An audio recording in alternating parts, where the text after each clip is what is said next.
है guys, welcome back to another video. और आज आप मुझे देख सकते हैं एक डिफरेंट लोकेशन पे। सबसे पहले आपको मैं एक बोर्ड दिखाता हूँ। ये देखिए जी, ये बोट है। यहाँ 8 पाउंड चलती है और 8 पाउंड पे आपको पूरा लंदन घुमाती है। ऊबर की तरफ से है, ऊबर बोट्स है। और ये बहुत ही प्यारी लोकेशन है। वहाँ पे आगे जो है उधर मेरी अपार्टमेंट है, यहाँ पे मैं शिफ्ट हुआ हूँ। एनीवेज, आते हैं इम्पोर्टेंट वीडियो की तरफ। तो ये वीडियो है दरअसल एक वीज़ा रिजेक्शन के हवाले से। एक स्पाउस वीज़ा रिजेक्शन थी और उसमें एक बहुत बड़ा ब्लंडर किया था। जो डिपेंडेंट है उसने एक बहुत बड़े ब्लंडर किया था। हालांकि उसको एक वार्निंग भी मिली थी। अगेन उसने वही ब्लंडर दोहराया है और उसकी वजह से उसका वीज़ा रिजेक्ट हुआ है। जबकि उसके साथ साथ जो उसकी वाइफ थी, यानी मेन एप्लीकेंट थी, वो सेलेक्ट हुई थी। ये केस है इंडिया से, तकरीबन 2-3 वीक पहले आया था। मेरे पास टाइम नहीं था, मेरे जहन से भी निकल गया था कि मैं आप लोगों के साथ शेयर करूं। और इस पे बात करते हैं कि ये कौन सी इस तरह की मिस्टेक्स है जो जिनको अवॉइड करना चाहिए ताकि आपको भी वीज़ा रिफ्यूज़ल ना हो। तो चलिए वीडियो स्टार्ट करते हैं।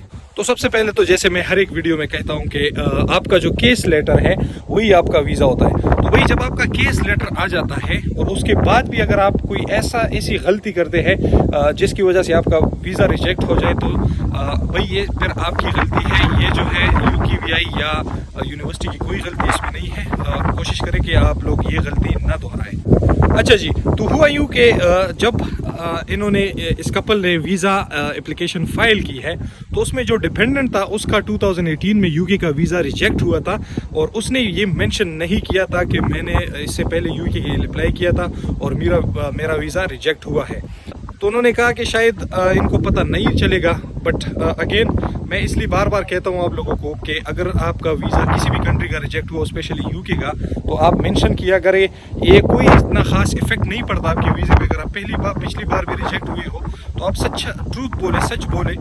उसका फ़ायदा ये कि उनके सिस्टम में ऑलरेडी उनके पास होती है, सारी रिकॉर्ड्स होती है। और आपके पासपोर्ट का जब पासपोर्ट नंबर डायल कर देते हैं, मतलब सिस्टम में लगा लेते हैं, तो उनमें पता चल जाता है कि आपने कौन कौन सी कंट्री में टाइम गुजारा है और कितना टाइम गुजारा है। तो मतलब पूरी जो आपकी हिस्ट्री, ट्रैवल हिस्ट्री है, वो इनको शो होती है। तो इसलिए झूठ बोलने से परहेज करें।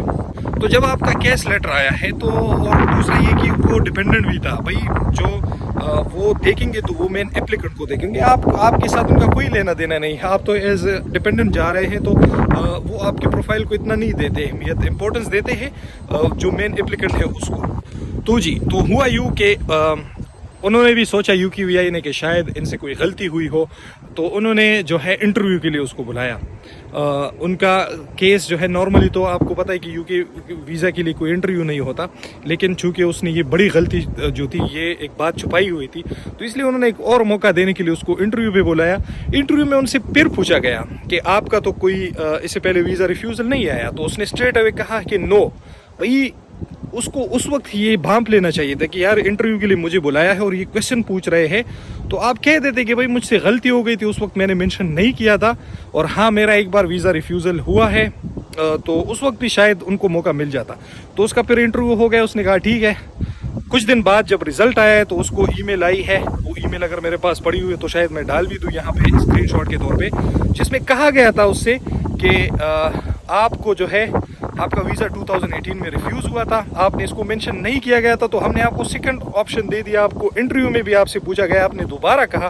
तो इसका मतलब है कि आप जो है लॉयल, आप ट्रूथफुल नहीं थे, आप झूठ बोल रहे थे और डिलिबरेटली झूठ बोल रहे थे, क्योंकि हमने आपको एक और मौका दिया, आपने फिर झूठ बोला है, जिसकी वजह से हम अनफॉर्चुनेटली आपको वीज़ा नहीं दे सकते। और उनका वीज़ा जो है वो रिफ्यूज़ कर दिया गया, जबकि उसकी वाइफ को वीज़ा लग गया। तो अब अनफॉर्चुनेटली उसकी वाइफ भी ट्रेवल नहीं कर सकती, क्योंकि अब इसके बाद भी अगर हाँ, और उनके सिस्टम पे भी डाल दिया गया कि वो 10 साल तक जो है अगेन UK वीज़ा के लिए अप्लाई नहीं कर सकता।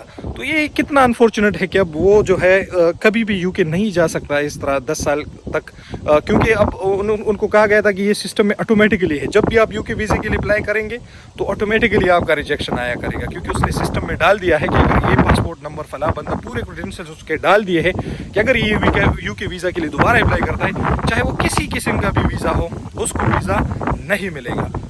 तो भाई इसलिए मैं कहता हूँ कि जब आपके रिफ्यूज़ल्स हो किसी भी कंट्री के हो, आपको अवॉइड करना चाहिए। इसके साथ साथ मैं आपको एक और केस मज़े की बात बताऊँगा। तो ये भी डिपेंडेंट वीज़ा का केस है और ये भी यूके के लिए था। उसमें क्या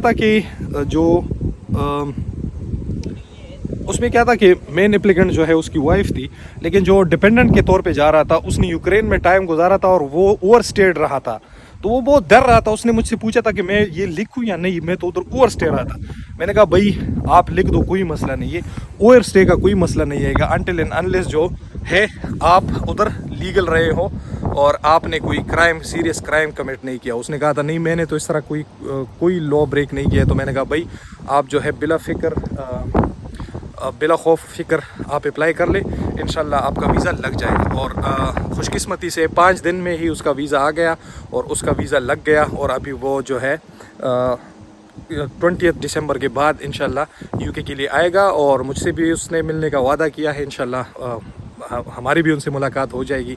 तो बहुत खुशी होती है जब इस तरह का कोई केस सॉल्व हो जाता है, जब मेरे फॉलोअर सब्सक्राइबर्स को थोड़ी बहुत मैं हेल्प कर देता हूँ और वो जो है उसका वीज़ा या केस लेटर सक्सेसफुल हो जाता है, तो मुझे बहुत ज़्यादा खुशी होती है।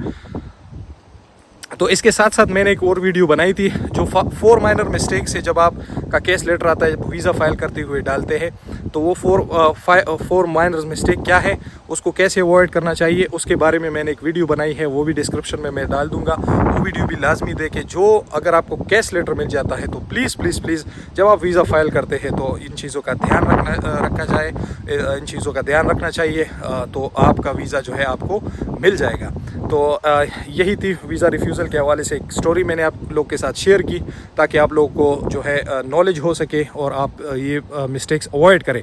वीडियो पसंद आई लाइक लाजमी करें प्लीज़, चैनल को ज़रूर सब्सक्राइब करें और I will see in the next video. तब तक के लिए टेक केयर, अल्लाह हाफिज़।